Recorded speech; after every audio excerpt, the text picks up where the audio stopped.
എല്ലാവർക്കും നമസ്കാരം. ഇന്ന് നമ്മൾ നോക്കാൻ പോകുന്നത് LGSലെ വരാൻ സാധ്യതയുള്ള കുറച്ച് ചോദ്യങ്ങളാണ്.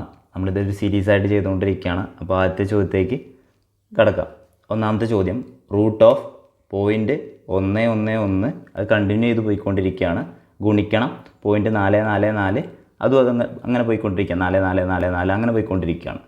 അപ്പോൾ ഇത് കാണുമ്പോൾ നമുക്ക് എന്ത് ചെയ്യും എന്നുള്ളൊരു കൺഫ്യൂഷൻ വരും അല്ലേ. നമുക്ക് ഒന്നാമത് എന്താണ് ഇത് ചെയ്യാൻ ബുദ്ധിമുട്ടാണ് ഇങ്ങനത്തെ പ്രോബ്ലംസ്. അതിൻ്റെ കൂട്ടത്തിൽ ഇത് നിൽക്കുന്നുമില്ല. ഇതിൽ നിങ്ങൾ മനസ്സിലാക്കേണ്ടത് 0.111 ഇങ്ങനെ പോയിക്കൊണ്ടിരിക്കുകയാണെന്നുണ്ടെങ്കിൽ ഇതിങ്ങനെ വീണ്ടും ഇങ്ങനെ 111 ഇങ്ങനെ പോയിക്കൊണ്ടിരിക്കുകയാണെന്നാണ് ഇതിൻ്റെ അർത്ഥം. അങ്ങനെയാണെന്നുണ്ടെങ്കിൽ ആ സംഖ്യ നമുക്ക് ഭിന്നസംഖ്യാ രൂപത്തിലേക്ക് എഴുതാൻ പറ്റും. ആ സംഖ്യ നമുക്ക് ഭിന്നസംഖ്യാ രൂപത്തിലേക്ക് എഴുതാൻ സാധിക്കും. ഇവിടെ ഇപ്പോൾ ഈ 1 അല്ലേ റിപ്പീറ്റ് ചെയ്തുകൊണ്ടിരിക്കണേ. അപ്പോൾ ഇത് ഈക്വൽ ആയിട്ടുള്ള സംഖ്യ എന്ന് പറയുന്നത് 1 ഡിവൈഡഡ് ബൈ 9 ആയിരിക്കും. 1/9 ആയിരിക്കും 0.111 അങ്ങനെ പോയിക്കൊണ്ടിരിക്കുന്ന സംഖ്യയ്ക്ക് ഈക്വൽ ആയിട്ടുള്ള വാല്യൂ എന്ന് പറയുന്നത്. ഓക്കെ, അങ്ങനെയാണെന്നുണ്ടെങ്കിൽ 0.2222 അങ്ങനെ പോവുകയാണെന്നുണ്ടെങ്കിലോ ഏതായിരിക്കും? 2/9 ആയിരിക്കും. അങ്ങനെയാണെന്നുണ്ടെങ്കിൽ 0.333 അങ്ങനെ പോയിക്കൊണ്ടിരിക്കുകയാണെന്നുണ്ടെങ്കിൽ എന്തായിരിക്കും? 3/9 ആയിരിക്കും. അല്ലെങ്കിൽ 0.444 അങ്ങനെ പോയിക്കൊണ്ടിരിക്കുകയാണെങ്കിൽ എന്തായിരിക്കും? 4/9 ആയിരിക്കും. അപ്പോൾ മനസ്സിലായല്ലോ. ഇതിന് പകരം എനിക്ക് എന്ത് എഴുതാം? 0.111 അങ്ങനെ പോകുന്നതിന് എന്ത് പകരം എഴുതാം? പകരം നമുക്ക് 1/9 എന്ന് എഴുതാം. അതുപോലെ 0.44 അങ്ങനെ പോകുന്നതിന് നമുക്ക് എന്ത് എഴുതാം? 4/9 എന്ന് എഴുതാം. അത് നിങ്ങൾക്ക് മനസ്സിലായെന്ന് വിചാരിക്കുന്നു. ഇനി ഇതിൻ്റെ ഒരു എക്സ്ട്രാ ഒന്നും കൂടി പറയാം. 0.23 അങ്ങനെ പോകുന്നതാണെന്നുണ്ടെങ്കിൽ അതിനെ നമുക്ക് 23/99 രണ്ടെണ്ണം ആയതുകൊണ്ട് താഴെ രണ്ടെണ്ണം കേട്ടോ അങ്ങനെ എഴുതാം. മനസ്സിലായോ? അപ്പോൾ 35 അങ്ങനെ പോവുകയാണെന്നുണ്ടെങ്കിലോ 35/99 അങ്ങനെ നമുക്ക് എഴുതാം. മനസ്സിലായല്ലോ? ഓക്കെ, അതിൻ്റെ ആവശ്യമില്ല, എന്നാലും ഞാൻ ജസ്റ്റ് ഇതിൻ്റെ കൂടുതലൊന്ന് പറഞ്ഞു എന്നേ ഉള്ളൂ. അപ്പോൾ ഇതിൽ നിന്ന് നമുക്ക് എന്ത് മനസ്സിലായി? 0.111 എന്ന് പറഞ്ഞിട്ട് തുടർച്ചയായിട്ട് പോവുകയാണെന്നുണ്ടെങ്കിൽ അതിൻ്റെ ഭിന്നസംഖ്യ രൂപം എന്തായിരിക്കും? 1/9 ആണ്. 0.44 അങ്ങനെ പോവുകയാണെന്നുണ്ടെങ്കിൽ അതിൻ്റെ ഭിന്നസംഖ്യ രൂപം 4/9 ആണ്. ഇനി ആ ചോദ്യം മാറിയില്ല. ആ ചോദ്യം നോക്കുക. 0.111 അങ്ങനെ പോകുന്നതിന് നമുക്ക് എന്തെഴുതാം? 1/9 എന്നെഴുതാം. ഗുണിക്കണം ഈ 0.44 പോകുന്നതിനെ 4/9 എന്ന് എഴുതാം. ഓക്കെ ആണല്ലോ. ഇനി ഇത് ചെയ്താൽ പോരെ? ഇവിടെ മൊത്തം ഗുണിക്കല അല്ലേ, പ്ലസ്സോ മൈനസോ ഇല്ല, മൊത്തം ഗുണിക്കലും ഹരിക്കലും മാത്രമേ ഉള്ളൂ റൂട്ടിൻ്റെ ഉള്ളിൽ. അപ്പോൾ നമുക്ക് നേരെ അത് പുറത്തേക്ക് എടുത്ത് എഴുതാം ഇല്ലേ. 1ൻ്റെ റൂട്ട് എത്രയാ? 1 തന്നെ അല്ലേ. 9ൻ്റെ റൂട്ട് എത്രയാ? 3 അല്ലേ. 9ൻ്റെ റൂട്ട് 3 ആണ്. 3 × 3 ആണ് 9. ഗുണിക്കണം ഈ ഗുണിക്കൽ അതേപോലെ എഴുതി. 4ൻ്റെ റൂട്ട് എത്രയാ? 2 ആണ്. 9ൻ്റെ റൂട്ട് എത്രയാ? 3 നമുക്ക് എന്ത് കിട്ടി? 1/3 ഗുണിക്കണം 2/3 ഗുണിക്കാൻ നിങ്ങൾക്ക് അറിയാം അല്ലേ. എങ്ങനെ ഗുണിക്കുക? ഭിന്നസംഖ്യകൾ നേരിട്ട് ഗുണിച്ചാൽ മതി. അംശം ഛേദവും ഗുണിച്ചാൽ മതി. അംശം ഛേദവും ഗുണിച്ചാൽ മതി. അംശം എത്രയാ? 1 ഗുണിക്കണം 2. 1 ഗുണിക്കണം 2 താഴെ എത്രയാ? 3 ഗുണിക്കണം 3. 1 ഗുണിക്കണം 2 എത്രയാ? 2. താഴെ 3 ഗുണിക്കണം 3 എത്രയാ? 9. അപ്പോൾ നമ്മുടെ ഉത്തരം 2/9. നമ്മളിവിടെ ഓപ്ഷനിൽ നോക്കി 2/9 ഉണ്ടോ? 2/9 ഉണ്ടോ? കാണുന്നില്ല അല്ലേ. പക്ഷെ എന്താണ്ട് ഒരു 0.22 അങ്ങനെ കണ്ടിന്യൂസ് പോകുന്നുണ്ട്. അത് നമ്മൾ ഓൾറെഡി പറഞ്ഞാണ്. എന്താണ് 0.222 എന്ന് പറഞ്ഞു കഴിഞ്ഞാൽ എന്താണ്? 2/9 തുല്യമാണ്. 0.222 അങ്ങനെ പോയിക്കൊണ്ടിരിക്കുകയാണെങ്കിൽ അത് എന്തിന് തുല്യമാണ്? 2/9 തുല്യമാണ്. ഓക്കെ ആണല്ലോ. അപ്പോൾ ഏതാണ് നമ്മുടെ ഉത്തരം? 0.22 അങ്ങനെ കണ്ടിന്യൂസ് ആയിട്ട് പോകുന്നത്. മനസ്സിലായല്ലോ. അടുത്ത ചോദ്യം നോക്കാം.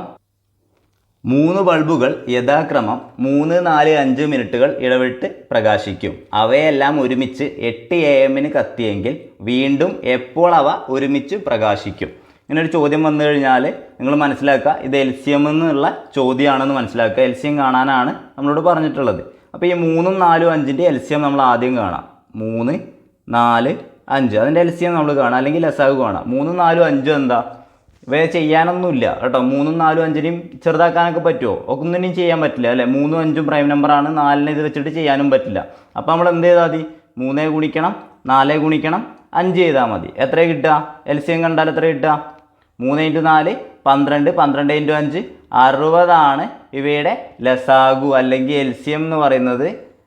60 ഓക്കെ ആണല്ലോ. 3 ഗുണിക്കണം 4 ഗുണിക്കണം 5. നിങ്ങൾക്കറിയാം ഇത് ചെയ്യാൻ അറിയാം അല്ലേ? 3 കൊണ്ട് ചെയ്താൽ ഇവിടെ 1 പിന്നെ 4ഉം 5ഉം ഉള്ളത്. പിന്നെ ഇനി ഇവിടെ 4 കൊണ്ട് ചെയ്യണം.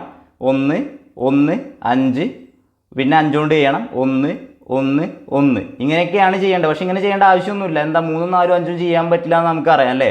3 4 5ന് കോമൺ ആയിട്ടൊരു സംഖ്യ കൊണ്ട് ചെയ്യാൻ പറ്റുന്ന ഘടകങ്ങളില്ല. അതുകൊണ്ട് നമ്മൾ എന്ത് ചെയ്തു? നേരിട്ട് ഗുണിച്ച് ലസാഗു എത്രയാണെന്ന് കണ്ടുപിടിച്ചു. ലസാഗു എത്ര? 60 60 മിനിറ്റാണ് അല്ലേ? ഇപ്പോൾ നമ്മൾ 3 4 5 മിനിറ്റ് ആയതുകൊണ്ട് ലസാഗു 60 മിനിറ്റാണ്. 60 മിനിറ്റാണ്. അപ്പോൾ നമുക്ക് എന്ത് ചെയ്താൽ മതി? ഇനി 8 മണിക്കാണ് എന്ത്? 8 AM 8 AM എന്ത് ചെയ്തിട്ടുള്ളത്? രാവിലെ 8 മണിക്കാണ് എന്ത് ഒരുമിച്ച് കത്തിയത്. ഇനി അടുത്തത് അപ്പോൾ എപ്പോൾ കത്തും? ഇതിൻ്റെ കൂടെ എന്ത് കൂട്ടിയാൽ മതി? ഈ 60 മിനിറ്റ് കൂടി കൂട്ടിയാൽ മതി. നിങ്ങൾക്കറിയാം എന്താണ് 60 മിനിറ്റ് എന്ന് പറഞ്ഞാൽ? 1 മണിക്കൂർ എന്ന് പറഞ്ഞാലല്ലേ 60 മിനിറ്റ്? 1 മണിക്കൂറല്ലേ 60 മിനിറ്റ്? 1 മണിക്കൂറാണ് എന്ത് 60 മിനിറ്റ് എന്ന് പറയുന്നത്. അപ്പോൾ നമുക്ക് എന്ത് എഴുതാം? 8 + 1 8 + 1 9 AM 9 AM രാവിലെ 9 മണിക്കാണ് എന്ത് ഒരുമിച്ച് വീണ്ടും കത്ത്. 60 മിനിറ്റ് കൂടുമ്പോഴാണ്. അതാണ് നമ്മൾ LCM കണ്ടുകൊണ്ട് ചെയ്തത്. മനസ്സിലായല്ലോ? അടുത്ത ചോദ്യം നോക്കാം. 750 രൂപയ്ക്ക് വാങ്ങിയ ഒരു സാധനം വിൽക്കുമ്പോൾ 14% ലാഭം കിട്ടണമെങ്കിൽ ആ സാധനം എത്ര രൂപയ്ക്ക് വിൽക്കണം എന്നാണ് ചോദിച്ചിട്ടുള്ളത്. എന്താണ്? സാധനം വാങ്ങിയത് 750 രൂപയ്ക്കാണ്. 14% ലാഭം കിട്ടണമെങ്കിൽ അത് എത്ര രൂപയ്ക്ക് വിൽക്കണം എന്നാണ് നമ്മളോട് ചോദിച്ചിട്ടുള്ളത്. അപ്പോൾ നമ്മൾ ആദ്യം എന്ത് ചെയ്യുന്നു? 750ൻ്റെ 14% കാണുന്നു. 750ൻ്റെ 14% കാണുക പറഞ്ഞാൽ 750 ഗുണിക്കണം 14/100. 750 ഗുണിക്കണം 14/100 ചെയ്യാലോ? ഈ പൂജ്യവും വെട്ടിപ്പോയി. ഇനി നമുക്ക് എന്ത് ചെയ്യാം? ഇതിന് 2 കൊണ്ട് വെട്ടാം അല്ലേ? ഇവിടെ 5 ആയി, ഇവിടെ 7 ആയി. ഇനി എന്ത് ചെയ്യാം? 75ഉം 5ഉം വെട്ടിക്കൂടെ? 15 5 75. അപ്പോൾ ഇനി 15 ഗുണിക്കണം 7. 15 ഗുണിക്കണം 7 ചെയ്താൽ എത്രയാ? 15 ഗുണിക്കണം 7 ചെയ്യുക. എത്രയാ? 105 15 ഗുണിക്കണം 7. അപ്പോൾ നമ്മൾ നോക്കുക, ഫസ്റ്റ് ഓപ്ഷൻ തന്നെ 105. നേരെ പോയി അടിക്കാൻ പറ്റുമോ? ഇതാണ് ഉത്തരം എന്ന് പറഞ്ഞാൽ അടിക്കാൻ പറ്റുമോ? 105 കിട്ടി എന്ന് പറഞ്ഞാൽ അടിക്കാൻ പറ്റുമോ? അതല്ല ചോദ്യം. അതെന്താ ലാഭം? എത്ര 14% എന്നല്ല നമ്മളോട് ചോദിച്ചത്. എന്താണ്? ആ സാധനം എത്ര രൂപയ്ക്ക് വിൽക്കണം എന്നാണ് ചോദിച്ചത് അല്ലേ? 105 എന്താണ്? ലാഭം മാത്രമാണ് 105. പക്ഷെ നമുക്ക് എന്തുവേണം? എത്ര രൂപയ്ക്ക് വിൽക്കണം എന്ന് കണ്ടാൽ നമ്മൾ എന്ത് ചെയ്യണം? 750 വാങ്ങിയ വില. അതിനോട് എന്ത് ചെയ്യണം? ഈ ലാഭമായ 105 കൂടി കൂട്ടണം. അപ്പോൾ നമുക്ക് എത്ര കിട്ടുക? 5 5 8 855. ഓപ്ഷൻ സി ആണ് കറക്റ്റ് ആൻസർ. മനസ്സിലായല്ലോ? ഫസ്റ്റ് ഓപ്ഷൻ തന്നെ 105 ഇട്ടിട്ട് PSC നമ്മളെ തെറ്റിക്കാൻ നോക്കും. PSCക്ക് അറിയാം നമ്മൾ എന്ത് ചെയ്യുന്നത്? 14% നമ്മൾ ആദ്യം കാണാൻ പോകണമെന്ന്. അപ്പോൾ നമ്മൾ അവരെന്ത് ചെയ്യും? ഡയറക്റ്റായിട്ട് ഫസ്റ്റ് ഓപ്ഷൻ തന്നെ 105 വരും. നമ്മളത് പോയി അടിച്ചാൽ നമ്മളെ മാർക്ക് പോയി. നമുക്ക് അറിഞ്ഞ് നമ്മൾ ഉത്തരം കണ്ടുപിടിച്ചിട്ടും എന്ത് ചെയ്യും? നമ്മൾ തെറ്റുത്തരമായിട്ട് അടിച്ചിട്ട് പോരും. നിങ്ങളപ്പോൾ എന്ത് ചെയ്യണം? എപ്പോഴും ക്വസ്റ്റ്യൻ്റെ ലാസ്റ്റ് ഭാഗം എന്തായാലും വായിച്ചു നോക്കാൻ ശ്രമിക്കണം കേട്ടോ. ഇനി നിങ്ങൾക്ക് ഒരു കാര്യം കൂടി ഞാൻ പറയാം. ഇത് ഇങ്ങനെയാണ് ചെയ്യേണ്ടത്. അതിൻ്റെ കൂട്ടത്തിൽ നിങ്ങൾക്ക് എന്ത് ചെയ്യായിരുന്നു? 750ൻ്റെ 14% കാണാൻ പറഞ്ഞാൽ നമ്മൾ എന്ത് ചെയ്യും? ആദ്യം 10% കാണും അല്ലേ? 10% കാണും. എത്രയാ? 75. സാധാരണമാരി മനസ്സിൽ ചെയ്യുന്ന ആളുകൾക്ക് വേണ്ടിയിട്ടാണ് പറയുന്നത്. 10% എന്ന് പറഞ്ഞാൽ 750ൻ്റെ 10% എത്ര? 75 അല്ലേ? 1% എന്ന് പറഞ്ഞാൽ എത്രയാ? 7.5 7.5. അപ്പം 4% കൂടിയല്ലേ വേണ്ടത്? ഇനി 4% എന്ന് പറഞ്ഞാൽ എത്രയാ? 7.5 ഗുണിക്കണം 4 7.5 ഗുണിക്കണം 4 7.5ൻ്റെ ഇരട്ടി 15. 15ൻ്റെ ഇരട്ടി 30. അപ്പോൾ ഇത് എത്ര ആയിരിക്കും? 30 ആയിരിക്കും. അപ്പോൾ 75 കൂട്ടണം 30 105. ഇങ്ങനെ വേണമെന്നുണ്ടെങ്കിൽ നമുക്ക് എന്ത് ചെയ്യായിരുന്നു? എത്രയാണ് ശതമാനം? 14% എത്രയാണെന്ന് നമുക്ക് കണ്ടുപിടിക്കാമായിരുന്നു. പക്ഷേ ഇതിലെന്താണ്? വെട്ടിച്ചെറുതാക്കാനൊക്കെയുള്ള മെത്തേഡൊക്കെ യൂസ് ചെയ്യുന്ന ആളുകൾക്കാണെന്നുണ്ടെങ്കിൽ എന്ത് ചെയ്താൽ മതി? ഈ സാധാരണ കോമൺ ആയിട്ട് ബേസിക് ആയിട്ടുള്ള മെത്തേഡ് ഫോളോ ചെയ്യുന്നതായിരിക്കും ഈ പ്രോബ്ലത്തിനൊക്കെ നല്ലത്. അടുത്ത ചോദ്യം നോക്കാം. ശ്രേണിയിലെ അടുത്ത സംഖ്യ ഏത് എന്നാണ് ചോദിച്ചിട്ടുള്ളത്. ഞാനൊന്ന് എടുത്തെഴുതുകയാണ് ആ ശ്രേണി. 1 2 4 7 11. അടുത്തത് ഏതാണെന്നാണ് ചോദിച്ചിട്ടുള്ളത് അല്ലേ? നമ്മളൊരു ശ്രേണി കിട്ടി കഴിഞ്ഞാൽ ആദ്യം എന്ത് ചെയ്യുക? അതിൻ്റെ വ്യത്യാസം എടുക്കും അല്ലേ? ഇതിൻ്റെ വ്യത്യാസം എടുക്കാൻ പോവാണ് ഞാൻ. വ്യത്യാസം എത്രയാണ്? 1 2 തമ്മിലുള്ള വ്യത്യാസം 1. 2 4 2 4 7 3. മനസ്സിലായില്ലേ? ഇനി എന്തായിരിക്കും അടുത്ത്? 7 11 4. അടുത്ത എത്രയായിരിക്കും? 5 വ്യത്യാസം. 5 കൂടേണ്ടത്. 11 5 കൂട്ടിയാൽ എത്ര? 11 5 കൂട്ടിയാൽ എത്ര? 16. ഏതാണ് ഉത്തരം? ഓപ്ഷൻ ഡി 16 നമ്മുടെ ഉത്തരം. അടുത്ത ചോദ്യം നോക്കാം. 18.793 ഏത് സംഖ്യ കൂട്ടിയാൽ 50 കിട്ടും എന്നാണ് ചോദിച്ചിട്ടുള്ളത്. എന്താ അതിൻ്റെ അർത്ഥം? ചോദ്യത്തിൽ എന്താ പറഞ്ഞത്? 18.793 ഏത് സംഖ്യ കൂട്ടിയാൽ 50 കിട്ടുമെന്ന് ചോദിച്ചു കഴിഞ്ഞാൽ എന്താ അതുകൊണ്ട് അർത്ഥമാക്കുന്നത്?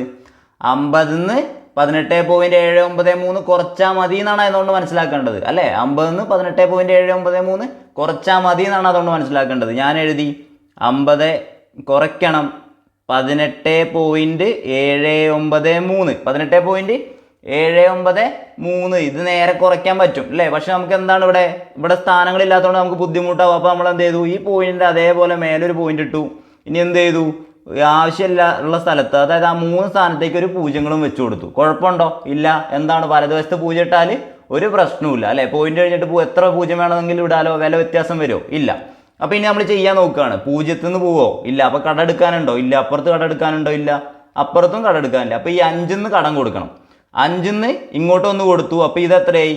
4 അപ്പോൾ ഈ 5 4 മാറി അല്ലേ? അപ്പോൾ ഇനി ഇവിടേക്ക് ഒന്ന് കടം കൊടുത്തു. അപ്പോൾ ഇത് 10 പക്ഷെ ഇങ്ങോട്ട് കൊടുക്കണ്ടേ? അപ്പോൾ ഇവിടെ നിന്ന് അങ്ങോട്ട് കടം കൊടുത്തപ്പോൾ ഇത് 9 ഇവിടെ ഇപ്പോൾ 10 ഇവിടേക്ക് കൊടുക്കണ്ടേ? അപ്പോൾ ഇവിടെ ഒരു 9 ഇങ്ങോട്ട് 0 കൊടുത്തു, 1 കൊടുത്തു. അപ്പോൾ ഇവിടെ 10 അപ്പോൾ ഇനി ഇവിടെ മതിയോ? അങ്ങോട്ട് കൊടുക്കണ്ടേ? അപ്പോൾ ഒന്നും കൂടിയും കൊടുക്കണം. അപ്പോൾ ഇത് 9 ഇവിടെ 10 ഓക്കെ ആണല്ലോ. ഈ 10 നിന്ന് 3 പോയാൽ എത്രയാ? 10 നിന്ന് 3 പോയാൽ എത്രയാ? 10 നിന്ന് 3 പോയാൽ 7. അപ്പോൾ നമ്മൾ നോക്കുകയാണ്. നമുക്കറിയാം ലാസ്റ്റത്തെ സംഖ്യയൊക്കെ കിട്ടിയ ഉത്തരം കിട്ടാറുണ്ട് അല്ലേ? അപ്പോൾ നമ്മൾ നോക്കി ഒറ്റ സംഖ്യ 7 ഉള്ളത്, ഇതിന് മാത്രം 7 ഇല്ല. അപ്പോൾ അത് ഉത്തരമല്ല എന്ന് മനസ്സിലായി. പക്ഷെ മറ്റു 3 എണ്ണത്തിനും എന്തുണ്ട്? ഒറ്റയുടെ സ്ഥാനത്ത് 7 അല്ലേ? അപ്പോൾ നമ്മൾ ഇനി അടുത്ത നോക്കാൻ പോവാം. 9 നിന്ന് 9 പോയി. അപ്പോൾ എത്ര കിട്ടി? 0. അപ്പോൾ എന്താ? ഇത് പോയി. ഇതല്ല എന്നും മനസ്സിലായി അല്ലേ? ഇത് ഡി അല്ല, ഓപ്ഷൻ ഡി അല്ല ഉത്തരം എന്ന് നമുക്ക് മനസ്സിലായി. ഇനി അടുത്ത് നോക്കുക. 9 നിന്ന് 7 പോയി. 9 നിന്ന് 7 പോയാൽ 2. അപ്പോൾ നമുക്ക് കിട്ടിയില്ലേ? ഏതാണ്? 31.207 ആയിരിക്കും ഉത്തരം എന്ന് നമുക്ക് മനസ്സിലായി. കാരണം ഇവിടെ 1 വന്നിരിക്കുന്നത്. അപ്പോൾ അത് മനസ്സിലായി. ഇനി എന്നാലും നമുക്ക് കംപ്ലീറ്റ് ചെയ്യാം. ഇവിടെ ആ പോയിന്റ് അതേപോലെ എടുത്ത് എഴുതി. 9 നിന്ന് 8 പോയാൽ 1, 4 നിന്ന് 1 പോയാൽ 3. 31.207 ഓപ്ഷൻ സി ആണ് കറക്റ്റ് ആൻസർ. അടുത്ത ചോദ്യം നോക്കാം. സമാന ബന്ധം കണ്ടെത്തുക എന്നാണ് പറഞ്ഞിട്ടുള്ളത്. ചെറുത് വലുത്. അങ്ങനെയാണെങ്കിൽ ഉദയം എന്താണെന്നാണ് ചോദിച്ചിട്ടുള്ളത്. നമുക്കറിയാം ചെറുതിൻ്റെ ഓപ്പോസിറ്റാണ് വലുത്. ചെറുതിൻ്റെ ഓപ്പോസിറ്റാണ് വലുത്. വിപരീത പദമാണ് എന്ത്? വലുത്. അപ്പോൾ ഉദയത്തിൻ്റെ ഓപ്പോസിറ്റ് എന്താ? ഉദയത്തിൻ്റെ ഓപ്പോസിറ്റ് അസ്തമയം. ഉദയത്തിൻ്റെ ഓപ്പോസിറ്റ് എന്തായിരുന്നു? അസ്തമയമാണ് നമുക്കറിയാം. അപ്പോൾ ഓപ്ഷൻ ഡി ആണ് കറക്റ്റ് ആൻസർ. അടുത്ത ചോദ്യം നോക്കാം. താഴെ തന്നിരിക്കുന്ന സംഖ്യകൾ അവരോഹണ ക്രമത്തിൽ തരംതിരിച്ചാൽ മൂന്നാമത്തേത് ഏത് സംഖ്യ എന്നാണ് ചോദിച്ചിട്ടുള്ളത്. സിമ്പിൾ ചോദ്യമാണ്. നമുക്ക് സംഖ്യകൾ എഴുതാനും അറിയും. പക്ഷേ അവരോഹണ ക്രമം എന്താണെന്നുള്ള ഒരു ഓർമ്മ ഉണ്ടായാൽ മാത്രമേ ചെയ്യാൻ പറ്റുള്ളൂ. ആരോഹണവും അവരോഹണവും നമുക്ക് അറിഞ്ഞിരിക്കണം. ആരോഹണം എന്ന് പറഞ്ഞു കഴിഞ്ഞാൽ ചെറുതിൽ നിന്ന് വലുതിലേക്ക് പോകുന്നതാണ് എന്ത്? ആരോഹണം. ആരോഹണം എന്ന് പറഞ്ഞാൽ ആരോഹണം അത് നമ്മൾ പഠിച്ചിട്ടില്ലേ? ആരോഹണം എന്ന് പറഞ്ഞു കഴിഞ്ഞാൽ ചെറുതെന്ന് വലുതിലേക്ക് പോകുന്നത്. ഈ ആരോഹികൾ എന്നൊക്കെ പഠിച്ചിട്ടുണ്ടായിരിക്കും അല്ലേ? താഴെ നിന്ന് മേലേക്ക് പോകുന്നത്. അപ്പോൾ ആരോഹണം എന്ന് പറഞ്ഞാൽ ചെറുതിന്ന് വലുതിലേക്ക് പോകുന്നത് ആരോഹണം. വലുതിൽ നിന്ന് ചെറുതിലേക്ക് പോകുന്നതാണ് എന്ത്? അവരോഹണം. അപ്പോൾ നമ്മൾ ആദ്യം വലുത് എഴുതണം, എന്നിട്ട് എന്ത് എഴുതണം? ചെറുതിലേക്ക് പോയിക്കൊണ്ടിരിക്കണം. വലുതിൽ നിന്ന് ചെറുതിലേക്കാണെങ്കിൽ അവരോഹണം. ആരോഹണം എന്ന് പറഞ്ഞു കഴിഞ്ഞാൽ ചെറുതിൽ നിന്ന് വലുതിലേക്കും. കറക്റ്റ് ആണല്ലോ. അപ്പോൾ നമുക്ക് അവരോഹണ ക്രമത്തിൽ എഴുതാൻ വേണ്ടിയിട്ട് ഏറ്റവും വലിയ സംഖ്യയല്ലേ നമുക്ക് ആദ്യം കിട്ടേണ്ടത്? വലുതെന്ന് ചെറുതാണ്. വലിയ സംഖ്യ ഏതാ കൂട്ടത്തിൽ?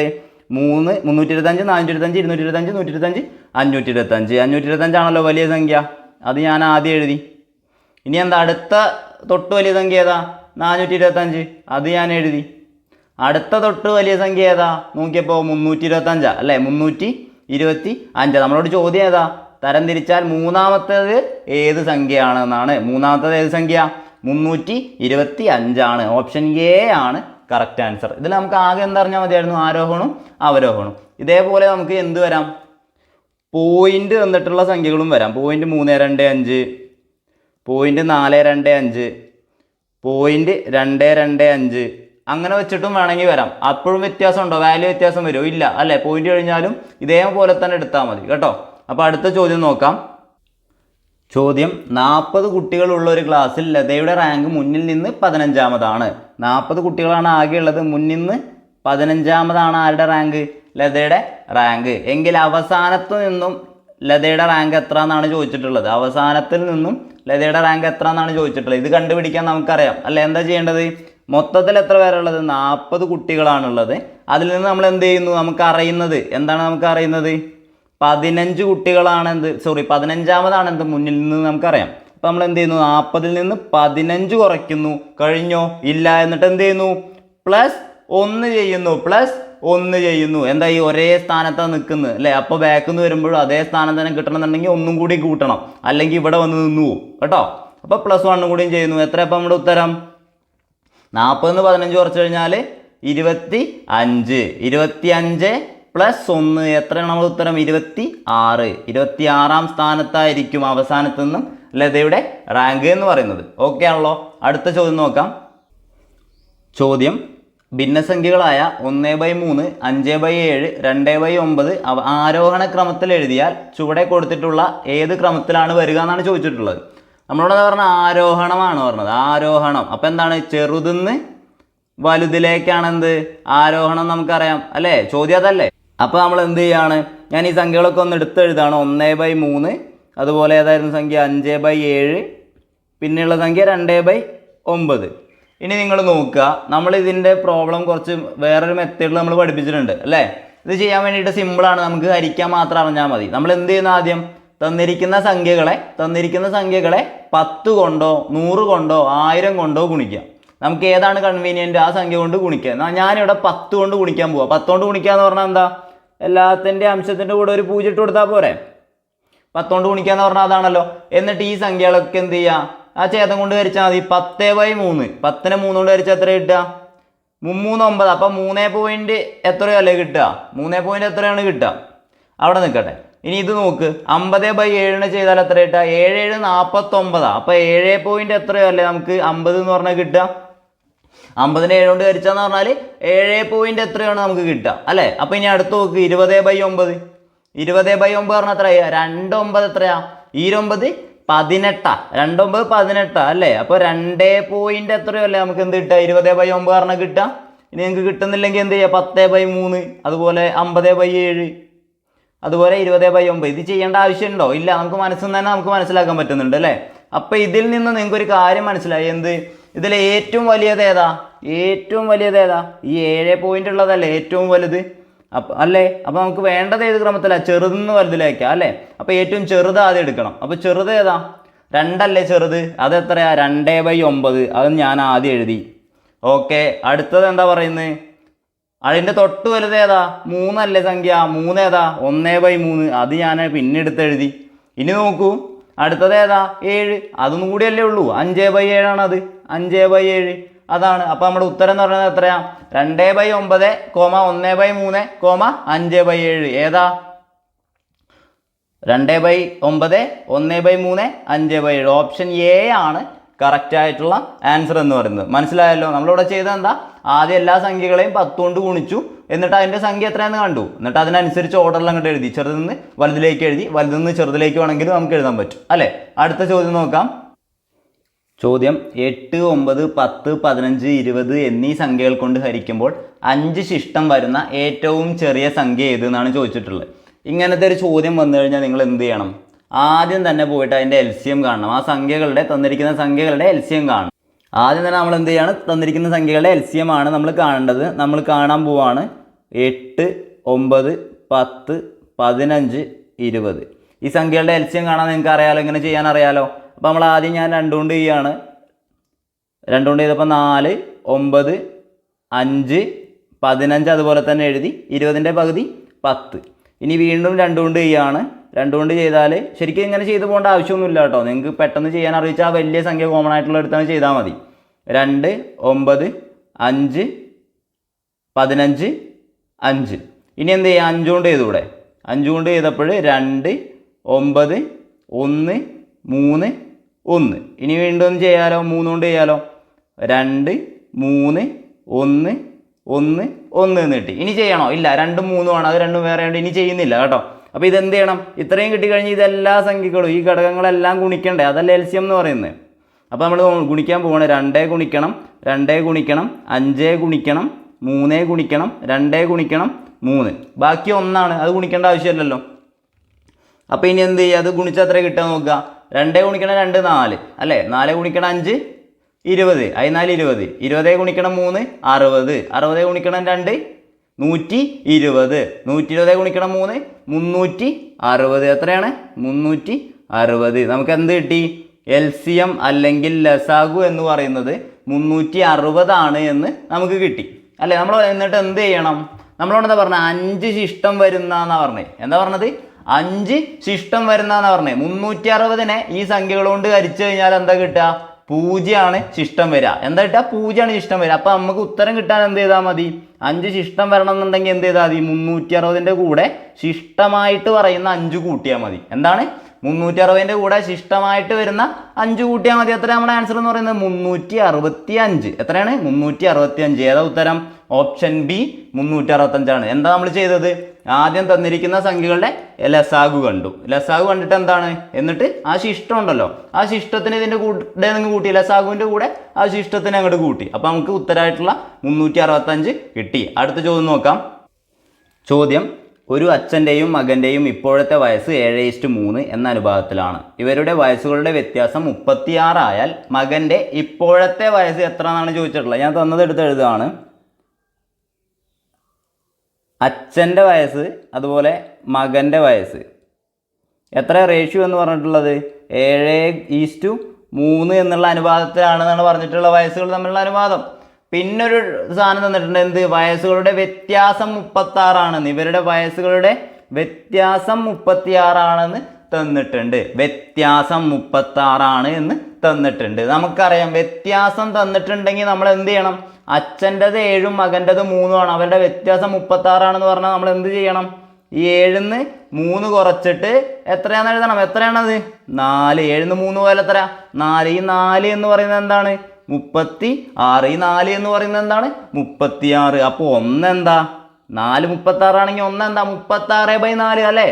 36/4 എത്രയാണ്, 36/4 9 4 36. അപ്പോൾ നമുക്ക് എന്ത് കിട്ടി, 9 എന്ന് പറയുന്ന സംഖ്യ കിട്ടി. എന്ത് കിട്ടി, 9 എന്ന് പറയുന്ന സംഖ്യ കിട്ടി. ഇനി നമ്മൾ എന്ത് ചെയ്യണം, ഈ 9നെ കൊണ്ട് ഈ അച്ഛൻ്റെ വയസ്സിനെ, ഈ 9നെ കൊണ്ട് മകൻ്റെ വയസ്സിനെയും ഗുണിച്ചാൽ മതി അല്ലേ. അച്ഛൻ്റെ വയസ്സിനെ 9 കൊണ്ട് ഗുണിക്കുക, മകൻ്റെ വയസ്സിനെ 9 കൊണ്ട് ഗുണിക്കുക. അപ്പോൾ എത്ര കിട്ടും, നമുക്ക് എന്താ വേണ്ടത്, മകൻ്റെ വയസ്സാണ് ചോദിച്ചേ. അപ്പോൾ എന്ത് ചെയ്താൽ മതി, ഇതെടുത്താൽ മതി. 3 ഗുണിക്കണം 9, 3 ഗുണിക്കണം 9 എത്രയാ, 3 27. മകൻ്റെ പ്രായം 27. ഇവിടെ എന്താ നമ്മൾ ചെയ്തത്, നമുക്കറിയാം വയസ്സുകളുടെ വ്യത്യാസം 36 ആണ്, റേഷ്യോ 7:3 ആണ്. അപ്പോൾ നമ്മൾ ഇവിടെ തന്നെ ചെയ്യണം. ശരിക്കും നമ്മളിങ്ങനെ എഴുതൊന്നുമില്ല കേട്ടോ, നമ്മൾ ഇവിടെ തന്നെ നോക്കുകയാണ്.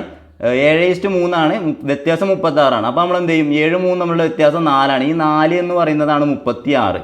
അപ്പോൾ 1 എത്രയായിരിക്കും, 1 എന്ന് പറയുന്നത് 36/4 9 ആയിരിക്കും. എന്നിട്ട് ഈ 9നെ കൊണ്ട് 7നെ ഗുണിക്കാം, 9നെ കൊണ്ട് ഈ 3നെ ഗുണിക്കുക. അപ്പോൾ നമ്മളിവിടെ നോക്കണം, മകൻ്റെ വയസ്സാണ് ചോദിച്ചത്. അപ്പോൾ ഈ 3 ആണ് കണ്ടുപിടിക്കേണ്ടത്. അപ്പോൾ 3 ഗുണിക്കണം 9 ചെയ്താൽ മതി. മനസ്സിലായല്ലോ, പെട്ടെന്ന് നമുക്ക് കിട്ടും അല്ലേ. അടുത്ത ചോദ്യം നോക്കാം. ചോദ്യം, ഒറ്റ ആനെ തിരിച്ചറിയുക എന്നാണ് പറഞ്ഞിട്ടുള്ളത്. തന്നിട്ടുള്ള സംഖ്യകൾ 64 81 9 24. കണ്ടപ്പോൾ തന്നെ നിങ്ങൾക്ക് മനസ്സിലായിട്ടുണ്ടാവും അല്ലേ. ഈ 64 എന്ന് പറഞ്ഞാൽ എന്താ, 64 എന്ന് പറഞ്ഞാൽ 8ൻ്റെ സ്ക്വയറാ. 8ൻ്റെ സ്ക്വയർ 64. 81 എന്ന് പറഞ്ഞാലോ 9ൻ്റെ സ്ക്വയറാണ്. 9 എന്ന് പറഞ്ഞാൽ എത്രയാ, 3ൻ്റെ സ്ക്വയറാ. ഈ 24 എന്തിൻ്റെയും സ്ക്വയർ ആണോ, അല്ല. അപ്പോൾ ഏതാ ഉത്തരം, 24. 24 എന്താണ്, സ്ക്വയർ അല്ല. അപ്പോൾ അതാണ് നമ്മുടെ ഉത്തരം. മനസ്സിലായല്ലോ. അടുത്ത ചോദ്യം നോക്കാം. ശരാശരി എന്നുള്ളൊരു ചോദ്യമാണ്. ഒരു ക്ലാസ്സിലെ 30 കുട്ടികളുടെ ശരാശരി വയസ്സ് 10 ആണ്. ടീച്ചറേയും കൂടി ചേർത്തപ്പോൾ ശരാശരി വയസ്സ് 11 ആയി. ടീച്ചറുടെ വയസ്സ് എത്ര? നമ്മൾ സാധാരണ ചെയ്തുകൊണ്ടിരുന്നത് എന്താണ്, നമ്മൾ ആദ്യം ശരിക്കുള്ള മെത്തേഡ് ചെയ്യും, എന്നിട്ട് ഷോർട്ട് കട്ട് ചെയ്യും. ഞാൻ ഇത്തവണ എന്ത് ചെയ്യുന്നു, ആദ്യം ഷോർട്ട് കട്ട് ചെയ്യണം. നമ്മൾ കുറച്ച് ദിവസമായിപ്പോൾ ഇത് ചെയ്തുകൊണ്ടിരിക്കണം അല്ലേ. അപ്പോൾ 30 കുട്ടികളുടെ ശരാശരി വയസ്സ് എന്ന് പറയുന്നത് എത്രയാണ്, 10 ആണ്. 30 കുട്ടികളുടെ ശരാശരി വയസ്സ് എന്ന് പറയുന്നത് 10 ആണ്. ടീച്ചറേയും കൂടി ചേർത്തപ്പോൾ ശരാശരി വയസ്സ് എത്രയായി എന്ന് പറഞ്ഞത്, 11 ആയി എന്നാണ് പറഞ്ഞത്. അപ്പോൾ ഇവിടുത്തെ എണ്ണം എത്രയാവും, 30ൻ്റെ കൂടെ ടീച്ചറുടെ ഒരെണ്ണം കൂടിയും കൂട്ടണ്ടേ. അപ്പോൾ ഇവിടെ എണ്ണം എത്രയായി, 31. ഇതെന്താണ് എണ്ണം, ഇതെന്താണ് ശരാശരി. മനസ്സിലായല്ലോ. ഇത് എഴുതുന്നത് എങ്ങനെയാണെന്ന് മനസ്സിലായല്ലോ. ആദ്യം എണ്ണം എഴുതി, പിന്നെ ശരാശരി എഴുതി. അതിൽ നമുക്ക് എന്തുണ്ട്, ടീച്ചറുടെ എണ്ണം കൂട്ടാൻ മറക്കരുത്. അതുപോലെ ശരാശരിയിൽ വന്ന വ്യത്യാസം നമ്മൾ എഴുതി. ഇനി നമ്മൾ എന്ത് ചെയ്യുന്നു, ഇവർ തമ്മിലുള്ള വ്യത്യാസം എടുക്കുന്നു അല്ലേ. 30ഉം 31ഉം തമ്മിൽ എത്രയാണ് വ്യത്യാസം, +1. 30 1 കൂടുക ചെയ്തേ, +1. ഇവിടെ അതേപോലെ നോക്കൂ, 10 11 ആവാൻ എന്താ പ്ലസ് 1 ഒന്ന് കൂടുക ചെയ്തത് അല്ലേ, രണ്ടിടത്തും പ്ലസ്സാ. മനസ്സിലായല്ലോ. ഇനി നമുക്കറിയാം എന്താ നമ്മൾ ചെയ്തിട്ടുള്ളത്. ഈ ഒന്നിനെ ആൻറ്റി ക്ലോക്ക് വൈസിൽ ഗുണിച്ചു 11ആയിട്ട്, ഈ പ്ലസ് 1 എന്ത് ചെയ്തു ആൻറ്റി ക്ലോക്ക് വൈസിൽ ഗുണിച്ചു 30ആയിട്ട്. മനസ്സിലായല്ലോ. നമ്മൾ ഗുണിച്ച എങ്ങനെ മനസ്സിലായതോ, ഈ ഒന്നിനെ ഈ 11ആയിട്ട് ഗുണിച്ചു, ഈ പ്ലസ് 1നെ ഈ 30ആയിട്ടും ഗുണിക്കുക. 1നെ 11ആയിട്ട് ഗുണിച്ചാൽ എത്രയാ 11 പ്ലസ് ആ കിട്ടുന്ന സംഖ്യ കൂട്ടണം. ഈ 1നെ 30ആയിട്ട് ഗുണിച്ചാൽ എത്ര കിട്ടുക 30. നമ്മുടെ ഉത്തരം എത്രയാണ് 41. നമുക്കിവിടെ ആദ്യം പ്ലസ് 11 കിട്ടി, അതേപോലെ അപ്പുറത്ത് എത്ര കിട്ടി പ്ലസ് 30 എന്നും കിട്ടി. അതെന്താണ് 1 ഗുണിക്കണം 11, അതുപോലെ ഇവിടെ എന്തായിരുന്നു 1 ഗുണിക്കണം 30 ആയിരുന്നു. ഇത് രണ്ടും കൂട്ടിയപ്പോൾ എത്രയാ പ്ലസ് 11ഉം 30ഉം കൂട്ടിയാൽ നമുക്ക് 41 എന്ന് കിട്ടും. അതാണ് നമ്മുടെ ഉത്തരം. ടീച്ചറുടെ വയസ്സ് 41. ഓപ്ഷൻ ഡി ആണ് കറക്റ്റ് ആൻസർ. ഇനി നമുക്ക് എന്ത് ചെയ്യാം, ജസ്റ്റ് മനസ്സിലാക്കാൻ വേണ്ടിയിട്ട് സാധാരണ മെത്തേഡ് കൂടി ഞാൻ പറഞ്ഞു വയ്ക്കുന്നുള്ളൂ. അപ്പോൾ നമ്മൾ എന്ത് ചെയ്യുന്നു, ആദ്യം നമ്മൾ പഠിച്ചിട്ടുള്ള കാര്യങ്ങൾ മാത്രം പറയുകയാണ്. നോക്കുക, ആദ്യം എന്ത് ചെയ്യുന്നു, തുക കാണണ്ടേ, എണ്ണം ഗുണിക്കണം ശരാശരിയാണ് എന്ത് തുക. അപ്പോൾ 30 ഗുണിക്കണം 10 300 എന്ന് കിട്ടി. എന്ത് ആദ്യത്തെ വയസ്സുകളുടെ തുക എന്ന് പറയുന്നത് 300 എന്ന് കിട്ടി. ഇനി ഇവിടെ നോക്കുക, 31 ഗുണിക്കണം 11 അതും ചെയ്യണമല്ലോ. 31 ഗുണിക്കണം 11 എത്രയാ 31 ഗുണിക്കണം 11. ഞാൻ പറഞ്ഞിട്ടുണ്ട് 11 കൊണ്ട് ഗുണിക്കാനൊരു ഷോർട്ട് കട്ട് ഉണ്ട് അല്ലേ. എന്താണ്, ഈ രണ്ട് സംഖ്യകളും കൂട്ടിയിട്ട് അത് നടുക്ക് എഴുതാം. 3 1 കൂട്ടി 4, പിന്നെ എന്ത് ചെയ്യാം 3 ഇപ്പുറത്തും എഴുതാം 1 ഇപ്പുറത്തും എഴുതാം. മനസ്സിലായല്ലോ. എന്താ ഞാൻ എഴുതിയത്, 11 കൊണ്ട് ഗുണിക്കാൻ എന്താ ചെയ്തത്, 11 കൊണ്ട് ഗുണിക്കാൻ ഞാൻ എന്താണ് ചെയ്തത്, ആദ്യം ഈ 3 1 കൂട്ടിയാലുള്ള എത്രയാ 4 എഴുതി, എന്നിട്ട് ഈ 3 വലതുവശത്തുള്ള 3 വലതുവശത്തും ഇടതുവശത്തുള്ള 1 അവിടെ എഴുതി. അപ്പോൾ എഴുതിയല്ലോ 341 300 ആണ് അവരുടെ വയസ്സുകളുടെ തുക എന്ന് പറയുന്നത്. ആദ്യം 30 പേരുടേത് 300ഉം 31 പേരുടേത് 341 ആണ്. അപ്പോൾ എന്താണ് ടീച്ചറുടെ വയസ്സ് കാണാൻ എന്ത് ചെയ്താൽ മതി, ടീച്ചറുടെ വയസ്സ് കാണാൻ എന്ത് ചെയ്താൽ മതി, ഈ 341 നിന്ന് ഈ 300 കുറച്ചാൽ മതിയാകും. എത്ര കിട്ടുക 41. അങ്ങനെയാണ് നമുക്ക് കണ്ടുപിടിക്കാം കേട്ടോ. പക്ഷെ ഇത് ചെയ്യേണ്ട ആവശ്യമുണ്ടോ, നമുക്ക് ഷോർട്ട് കട്ട് അറിയാം അല്ലേ. അപ്പോൾ അടുത്ത ചോദ്യം നോക്കാം. 7/8 തുല്യമല്ലാത്തത് ഏതെന്നാണ് ചോദിച്ചിട്ടുള്ളത്. ചോദ്യം 7/8 തുല്യമല്ലാത്തത് ഏത് എന്നാണ് ചോദിച്ചിട്ടുള്ളത്. അപ്പോൾ നമ്മൾ പറയുക തുല്യമായ ഭിന്നങ്ങൾ എന്ന് പറഞ്ഞിട്ട്, തുല്യ ഭിന്നങ്ങൾ എന്ന് പറഞ്ഞിട്ട് നമ്മൾ ഭിന്നസംഖ്യയുടെ ഒരു കാര്യം പറഞ്ഞിട്ടുണ്ടായിരുന്നു. എന്താണ് 7/8 7/8 എന്ന് പറഞ്ഞാൽ ഒരു എണ്ണൽ സംഖ്യ രണ്ട് വശത്തും, അതായത് അംശത്തിന് ഛേദത്തിന് ഒരേ സംഖ്യകൾ കൊണ്ട് ഗുണിച്ചു കഴിഞ്ഞാൽ ആ ഭിന്നത്തിന് എന്ത് ചെയ്യില്ല, വ്യത്യാസം ഉണ്ടാവില്ല. അപ്പോൾ അങ്ങനെയുള്ള ഭിന്നങ്ങളെയാണ്, അങ്ങനെ എഴുതുന്ന ഭിന്നസംഖ്യകളെയാണ് എന്ത് പറയുന്നത്, തുല്യഭിന്നങ്ങൾ എന്ന് പറയുന്നത് നമ്മളന്ന് പറഞ്ഞിട്ടുണ്ടായിരുന്നു. നമ്മൾ അങ്ങനെ ഒന്നെങ്കിൽ നമുക്കിത് ചെയ്യാം, അല്ലെങ്കിൽ എന്ത് ചെയ്യാം, നമുക്ക് ഓപ്ഷനിൽ നിന്ന് എടുത്താലും മതിയാവും. അപ്പോൾ നമുക്ക് ഓപ്ഷനിൽ നിന്നാണ് നമ്മൾ എടുക്കാൻ പോകുന്നത്. 14/16 എന്ന് പറഞ്ഞിട്ടുള്ള സംഖ്യ, അതിനെ നമുക്ക് എന്ത് ചെയ്യാം, വെട്ടി ചെറുതാക്കാം അല്ലേ. വെട്ടി ചെറുതാക്കിയിട്ടാണ് നമ്മൾ ചെയ്യാൻ പോകുന്നത്. അപ്പോൾ 14നെ വെട്ടിയപ്പോൾ എത്ര കിട്ടുന്നത്, നമ്മൾ 2 കൊണ്ടാണ് വെട്ടുന്നത്, 7 കിട്ടി. 16നെ വെട്ടിയപ്പോൾ 8 കിട്ടി, 7/8 കിട്ടിയല്ലോ. അപ്പോൾ എന്താണ്, ഇത് തുല്യമായ സംഖ്യയാണ്. 7/8 തുല്യമായ സംഖ്യയാണ് എന്ത് 14/16 എന്ന് പറയുന്നത്, 14/16 എന്ന് പറയുന്നത്. അടുത്ത നോക്കുകയാണ് 35/40 എന്ന് പറഞ്ഞ സംഖ്യ നോക്കി, ഭിന്നസംഖ്യ നോക്കി. ഇത് നമ്മൾ 5 കൊണ്ടാണ് വെട്ടാൻ പോകുന്നത്. 7 5 35, 8 5 40. ഓക്കെ ആണല്ലോ. അപ്പോൾ ഇതും എന്താണ്, തുല്യമായിട്ടുള്ളതാണ്. ഇനി ഇവിടെ നോക്കുക 70/80, ഓപ്ഷൻ ഡി ആണ് ഞാൻ ചെയ്യുന്നത്. 70/80, ഈ 0 അങ്ങോട്ട് വെട്ടിപ്പോയാൽ എന്താണ്, ഇത് 7/8 ആണ്. അപ്പോൾ നമ്മുടെ ഉത്തരം എന്തായിരിക്കും, ഇതും ശരിയാണ്. അപ്പോൾ നമ്മുടെ ഉത്തരം എന്തായിരിക്കും, 21/32 ആയിരിക്കും. ഇനി നിങ്ങൾക്ക് എന്ത് ചെയ്യാം, 21/32 വെട്ടിച്ചെറുതാക്കാൻ പറ്റുമോ നോക്കിയാലും മതി അല്ലേ. ഇവിടെ നോക്കുമ്പോൾ എന്താണ്, 21നെയും 32നെയും കോമൺ ആയിട്ട് വെട്ടാൻ പറ്റിയ ഒരു സംഖ്യകളും ഇല്ല. അപ്പോൾ നമുക്ക് എന്താണ് 21/32 എന്ത് ചെയ്യാൻ പറ്റില്ല, 7/8 ആക്കിയിട്ട് എഴുതാൻ പറ്റില്ല. മനസ്സിലായല്ലോ. ഇനി അല്ലെങ്കിൽ കൂടി എന്താണ്, 21ഉം 32ഉം തമ്മിൽ ഭയങ്കര വ്യത്യാസമുണ്ട്. ആ വ്യത്യാസം കണ്ടോ നിങ്ങൾ, ഇവയൊക്കെ തമ്മിൽ ഇവിടെ ഒരു 2 വ്യത്യാസം, ഇവിടെ ഒരു 5 വ്യത്യാസം, ഇവിടെ ഒരു 10 വ്യത്യാസം. അതുപോലെയാണോ 21/32 വരുന്നത്. ഇവിടെ വരികയാണെന്നുണ്ടായിരുന്നെങ്കിൽ എങ്ങനെ വരണമായിരുന്നു, 21 എന്ന് പറഞ്ഞു കഴിഞ്ഞാൽ എന്താണ് 7 × 3 അല്ലേ, 7 × 3 അല്ലേ. അപ്പോൾ താഴെ എന്താണ് 8 × 3 24 വരണമായിരുന്നു. അങ്ങനെയാണെങ്കിൽ ഇതെന്തായിരുന്നു, ഇത് ഉത്തരമായിട്ട് വന്നേനെ. പക്ഷേ ഇവിടെ എന്താണ് 21/32 ആണ്. ആയതുകൊണ്ട് അതാണ് നമ്മുടെ ആൻസർ എന്ന് പറയുന്നത്. തുല്യമല്ല, അത് 7/8 തുല്യമല്ല. അടുത്ത ചോദ്യം നോക്കാം. ചോദ്യം 2 4 8 7 എന്നിവയുടെ ലസാഗു എത്ര എന്നാണ് ചോദിച്ചിട്ടുള്ളത്. 2 4 8 7 എന്നിവയുടെ ലസാഗു എത്ര എന്നാണ് ചോദിച്ചിട്ടുള്ളത്. ഇത് നമുക്ക് എന്ത് ചെയ്യാം, ഷോർട്ടായിട്ട് ചെയ്യാം. പക്ഷേ നമ്മൾ എന്ത് ചെയ്യുന്നത്, സാധാരണ മെത്തേഡിനെ ഉപയോഗിക്കുന്നത് 2 4 8 7. ഇതിനെ ചെയ്യാൻ പറ്റുമോ, ഏതുകൊണ്ട് ചെയ്യാൻ പറ്റുക, 2 കൊണ്ട് ചെയ്യാം അല്ലേ. 2 കൊണ്ട് ചെയ്യുകയാണെന്നുണ്ടെങ്കിൽ 1 2 4 7. ഇനിയും വീണ്ടും ചെയ്യാമല്ലോ, 2 കൊണ്ട് തന്നെ ചെയ്യാം. 1 1 2 7. ഇനി ചെയ്യണോ? ഇനി ചെയ്യേണ്ട ആവശ്യമില്ല അല്ലേ. 2 ഗുണിക്കണം 2 ഗുണിക്കണം 2 ഗുണിക്കണം 7 ആണ് എന്ത് നമ്മുടെ LCM അല്ലെങ്കിൽ ലസാഗു എന്ന് പറയുന്നത്. 2 × 2 എത്രയാണ്? 4. 4 × 2 എത്രയാണ്? 8. 8 × 7 56. നമ്മുടെ ഉത്തരം എന്ന് പറയുന്നത് ഓപ്ഷൻ ഡി 56 ആണ്. അടുത്ത ചോദ്യം നോക്കാം. ചോദ്യം ആദ്യത്തെ 5 അഭാജ്യ സംഖ്യകളുടെ തുക എത്ര എന്നാണ് ചോദിച്ചിട്ടുള്ളത്. എന്താ ചോദിച്ചത്? ആദ്യത്തെ 5 അഭാജ്യ സംഖ്യകളുടെ തുക. ഇത് നമുക്ക് കാണാതെ പഠിക്കാനോ അങ്ങനത്തെ പരിപാടിയൊന്നും നടക്കില്ല. നമുക്ക് എന്ത് ചെയ്യണം? നമ്മളൊന്ന് എഴുതി തന്നെ ചെയ്താൽ മതി കേട്ടോ. നമുക്ക് അഭാജ്യ സംഖ്യകൾ ഏതാണെന്ന് അറിയാലോ. അഭാജ്യ സംഖ്യകൾ എന്താണ്? ഒരു സംഖ്യയെ ആ സംഖ്യ കൊണ്ടും പിന്നെ ഒന്നുകൊണ്ടും മാത്രം ചെയ്യാൻ പറ്റുള്ളൂ. അതായത് അതിൻ്റെ ഘടകങ്ങളായിട്ട് വരുന്നത് ആ സംഖ്യകൾ മാത്രമായിരിക്കും. മറ്റു സംഖ്യകളെ കൊണ്ട് അതിനെന്ത് ചെയ്യാൻ പറ്റില്ല, ഹരിക്കാൻ പറ്റൂല. ഒരു എക്സാമ്പിൾ നമ്മൾ സ്റ്റാർട്ടിങ് തൊട്ട് പറയുകയാണെന്നുണ്ടെങ്കിൽ ഏതൊക്കെ അഭാജ്യ സംഖ്യകൾ? 2 3 5 7. 9 പറ്റുമോ? 8 പറ്റുമോ? ഇല്ല. 10 പറ്റുമോ? ഇല്ല. 11. എന്താണ് 2 എന്ന് പറഞ്ഞാൽ? 2 എന്ന് പറഞ്ഞാൽ അതിനെന്തൊക്കെ ചെയ്യാൻ പറ്റും? 2ഉം 1ഉം മാത്രമേ അതിൻ്റെ ഘടകങ്ങളായിട്ടുണ്ടാവുള്ളൂ. അതായത് 1 × 2 മാത്രം പറ്റുള്ളൂ. ഇനി 3 എന്ന് പറഞ്ഞാൽ എന്താണ്? അതിൽ 3 ഒന്നേ ഉള്ളൂ. 1 × 3 മാത്രമേ പറ്റുള്ളൂ. ഇനി നിങ്ങൾ 4 എന്തുകൊണ്ട് എടുക്കാത്തതെന്ന് നോക്കാം. 4 എന്ന് പറഞ്ഞാൽ എന്താണ്? അതിന് ഒന്നുകിൽ 2 × 2 ചെയ്യാം, അല്ലെങ്കിൽ 1 × 4 ചെയ്യാം. അതുകൊണ്ടാണ് 4 എടുക്കാത്തത്. 5 വന്നത് എന്തുകൊണ്ടാണ്? 5 എന്ന് പറഞ്ഞാൽ 1 × 5 മാത്രം പറ്റുള്ളൂ. വേറെ സംഖ്യ കൊണ്ടൊന്നും ചെയ്യാൻ പറ്റില്ല. 6 എന്താ എടുക്കാത്തത്? 6 2 × 3 പറ്റും, അതേപോലെ 1 × 6ഉം പറ്റും. അതുകൊണ്ടാണ് 6 എടുക്കാത്തത്. മനസ്സിലായല്ലോ. അപ്പോൾ നമുക്ക് അങ്ങനെ നോക്കിയിട്ട് വേണമെങ്കിൽ കണ്ടുപിടിക്കാം. പക്ഷേ അല്ലെങ്കിൽ നമുക്ക് സാധാരണ മരുന്ന് ചെയ്താലും നമുക്കറിയാം അല്ലേ. അപ്പോൾ നമുക്ക് 5 സംഖ്യകളാണ് വേണ്ടത്. 5 എണ്ണം നമ്മൾ എടുത്തു അല്ലേ. അപ്പോൾ ഇനി എന്ത് ചെയ്താൽ ഇതെല്ലാം കൂട്ടിയാൽ പോരെ? ഇതെല്ലാം കൂട്ടിയാൽ മതിയല്ലോ. 5 സംഖ്യകളുടെയാണ് ചോദിച്ചത്. ആദ്യത്തെ 5 എണ്ണത്തിൻ്റെ ചോദിച്ചത്. 2 3 5 5 5 10. 10ഉം 7ഉം 17. 17ഉം 11. 17 1 18. പിന്നെ ഒരു 10ഉം 28. നമ്മുടെ ഉത്തരം എത്രയാണ്? ഓപ്ഷൻ ബി 28 ആണ്. അടുത്ത ചോദ്യം നോക്കാം. വീണ്ടും 2/5 3/4 8/9 5/7. ഇവയിലെ ഏറ്റവും വലിയ ഭിന്നസംഖ്യ ഏതെന്നാണ് ചോദ്യം. 2/5 3/4 8/9 5/7. ഞാൻ ഒന്ന് എടുത്തെഴുതാണ്.